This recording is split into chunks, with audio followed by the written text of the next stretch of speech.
Hmm. Hmm. Hmm. I know! It's welcome back to the court of the Wenton King! Hello. We've had a 1 week break. We have had a break. Yeah. Yeah, and we needed one. Forced upon us by events. Yeah. That. Probably. Not really. So we're back this week with another Yes album. Another Yes album. Tales from Topographic Oceans. Tales from Topographic Oceans. Yeah, so Tales from Topographic Oceans. I do want to say it is valid. It is valid music, it should exist, it has good music on it. Doesn't say anything profound about the human condition like Close to the Edge or anything like that, or physical graffiti or whatever. But it is good. Can it be moving? Yes, it can be quite moving. It is sprawling. It is an 80-minute concept album. Let's start with The Clash. Let's talk about The Clash. I think we should talk about The Clash. A few years ago I saw a programme on TV about The Clash because I like The Clash. Great band, great songs, great musicians. Despite what they will tell you, they are great musicians and they have very well crafted music. There's a guy from The Clash, not Joe Strummer, some other guy, I don't know, drummer or something, saying I was listening to what my brother was listening to, and he was listening to Yes, and it had birds singing on it. I was like, what the hell are you listening to? Now he knows that's Close to the Edge. He knows, I guarantee he knows Close to the Edge. He knows it's good, yeah? But he's playing a particular game there of a marketing game for punk, and a lot of that went on this album. But this album, much like this album, which is Brew, this was massively successful, as was this, yeah, and is now hugely popular, as is this. So, that's weird. So what's that all about then? One of the reasons Wakeman doesn't like it, I think, is because you've got much more of a band sound here than on the previous albums. Actually, there's much less individual stuff. It's the texture of the sound is the sound of Yes. Wakeman went round and saying it was rubbish, despite playing on it, and he has subsequently regretted that because arguably there's a lot of padding on there, and that's really what he was getting at. But he went round and saying it was rubbish. What does Wakeman know? I think it says a lot that he was perfectly happy to play the simplest song on the album that has the widdly piano on it. And the other songs on there don't. But all the bad reviews it got, surely. They weren't all that bad. No. But that's the myth, is it got terrible reviews, the critics hated it. Twats at Rolling Stone and Q magazine or whatever would have given it a bad review, But in the reputable sections of the media, it actually got good reviews. So again, that's really weird. And you get the general prog criticism of, well, it was a time of complacency in rock music. There's a lot of bad things you could say about this, but it's not complacent, is it? To sort of go push yourself beyond your reach is not complacent. So that, none of those things add up. I wouldn't level that criticism at it. Complacency. No, it's not. That's probably the one criticism you couldn't. Yeah, if they were more complacent, it might have been better actually. Yeah. So yeah, it's a concept album about Shastric scriptures, Hindu stuff. There's these 4 books, all about all aspects of life, that are supposedly would take 80 years to read. John Anderson read a footnote about them in another book. So he made an album about it, and I think Wakeman's criticism about, it was like he'd read the Sunday supplement and then made an album about it. I think that's valid in a way. Mm-hmm. That if it takes that long to read, unless you're a Hindu, how can you really reflect on that? But I get what he was getting at. He was looking for something universal, actually. Now, there's a very good reason why he failed to make it universal, but we'll talk about that in a minute. I didn't get that sense at all. I mean, my opinions are only from the music. I haven't sort of read into John Anderson's comments about it or anything like that. That's a good idea. Yeah, my sense is that he liked the idea of the footnote. We sort of went into this a little on the last one. It's like a shortcut to profundity. Yeah. It became a little bit self-indulgent Yeah, it is very. Yeah. This album is very self-indulgent. And it seems led by two people who have really bought into it. Yeah, and the rest of the band. And the rest of the band not so much. Yeah. And imagine making an album in those circumstances. You're looking at it and going, well, I'm here, so that guy can sort of say something which Yeah, I have no. I have no interest in, and he doesn't really have that much interest in because he's only read a footnote. Yeah. That's a valid thing for Wakeman to say.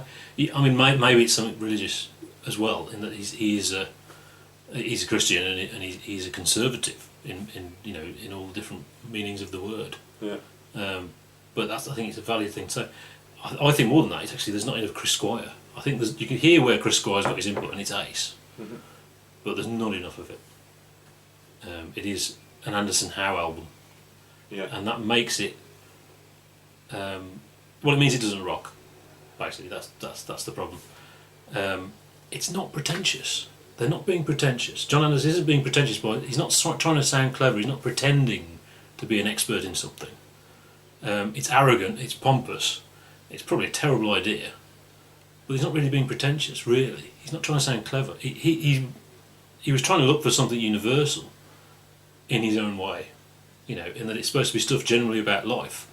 Like the same year, that album by, don't know who that is, but in a very different way. Now, obviously, Dark Side of the Moon does it in an incredibly simplistic way, and I mean, Roger Waters has admitted, he kind of lucky he got away with it, because but that's not necessarily a model for how to do it.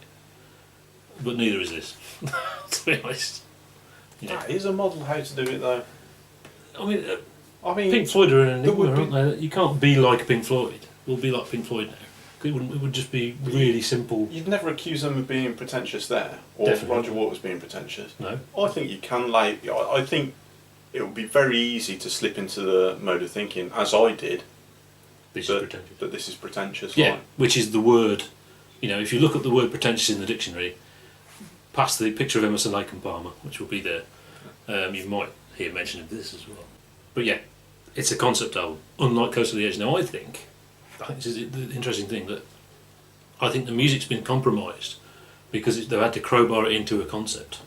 Particularly the middle two sides of the four pieces are massively padded and disjointed. They're not really cohesive pieces of music. They're bits and pieces that have had to be put together in order to fit that thing. I also have to mention Bill Bruford, because Bill Bruford has gone. It is not Bill Bruford, and it really shows. The sound of the band has changed. We've gone from this incredible, crisp, fragile sound of the band that had been meticulously developed to them just getting another drummer and just playing. And it sounds kind of muddy, like the production is muddy, but it's not. That's just the sound of the band. And they still sound like that now. That's just the sound of the band. Alan White, the new drummer, he's a great drummer, but he's not a creative drummer like Bill Bruford. I think that adds to the sort of plodding nature of the music. There's not enough interesting little fills to keep you, what's going on here? He's just playing the drums, as drummers do. The Revealing Science of God. Contender for the worst song title ever. It makes my atheist blood boil. It's awful, isn't it? Could have been called The Revealing Science of Nature. Could have been called The Revealing. Would have been fine, But obviously, immediately, that whole thing of making it universal, like Dark Side of the Moon did so well, he's blown it, hasn't he, by calling it that. But yeah, this first piece, it's nice. It's nice melodies, nicely structured. It is sprawling. It is meandering. It's not challenging or complex or anything like that. It's quite simple, normal chord changes and everything. It's just nice, and it's the only time really Wakeman gets to go and also as well, which is great actually. But that's obviously why he wasn't happy. There wasn't enough on there. Yeah, I think my reviews are going to be the same for each track. There are some exceptionally good pieces of music. Yeah. There are quite long tracks of boring music. Probably less so in this one. this has probably got the highest density of decent stuff music happening, but that's one of the best pieces, I think, is that first piece. And on its own, I think it stands up very well. So played live and things like that, I think it's a nice thing to have in a live set. The problem with it is probably the next song. In that, this is Revealing is a slow, sleepy kind of track. There's fast bits, but mostly it's slow tempos. Then we move on to the Remembering, which is the second track, which is even slower and even less accessible.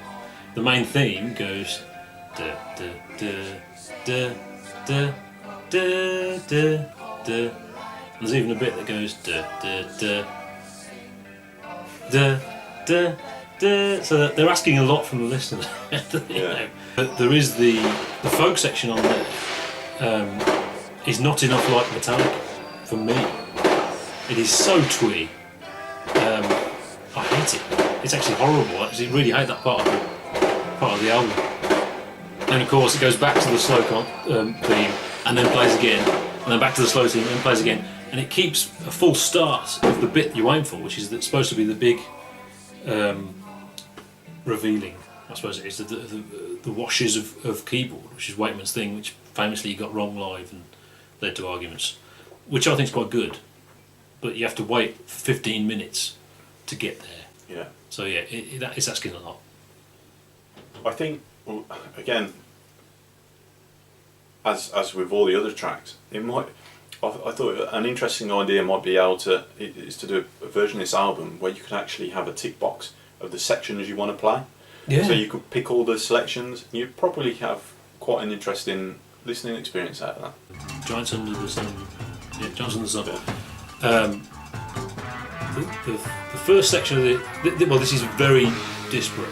Okay, there's two pieces of music here that are completely unrelated. One is faffing around, horrible slide playing as well. Yeah. It sounds like they're trying to sound awful. However, the last bit of the song is a completely different song, and it's called Leaves of Green, and they've actually played it separately, which gives the game away really. Yeah. And unlike the previous track, I think this is probably Steve Howe's best folky acoustic piece. It's great, and a nice song on it as well. That's basically when I'm listening. That's what I'm waiting for. Yeah. It's the Steve Howe solo. But they bunged it in a great big 20-minute faffing song. Yeah. Ritual. Yeah. Nous sommes du soleil. So we've got some French in there now. French. That's not pretentious, is it? This is a welcome relief, really, when you get there, because of the problems with the last track. I think so. It has bombast in there. It has bong, and it has, the big fanfare. Is a bass solo on Top Gear, a bass solo, and the actual big bit is actually a drum solo. So it's a drum solo, but that's okay. I'm okay with that because it goes into the big moment of Nous sommes du soleil, which is, if you want the romanticism of Yes, not the mating ritual, the other sort of romanticism, Nous sommes du soleil is the one of two ultimate John Anderson voice things. I think it's fantastic. It almost wins you over on the whole album. You think, oh, actually, this is okay, actually, and that's kind of the end of the album. Except there's like a coda of a reprise of the original theme on the first track, and it sort of changes key and stuff, which is quite more like an orchestral piece, because this is symphonic, right? It's not something you would do on a rock album. You'd have an explosion, and that's a good bad thing that it's ended in many ways. Yeah, but yeah, that's Dewberry. Yep. So that is Tales from Topographic Oceans. So join us next week. For a complete change. Relayer. Goodbye. Goodbye.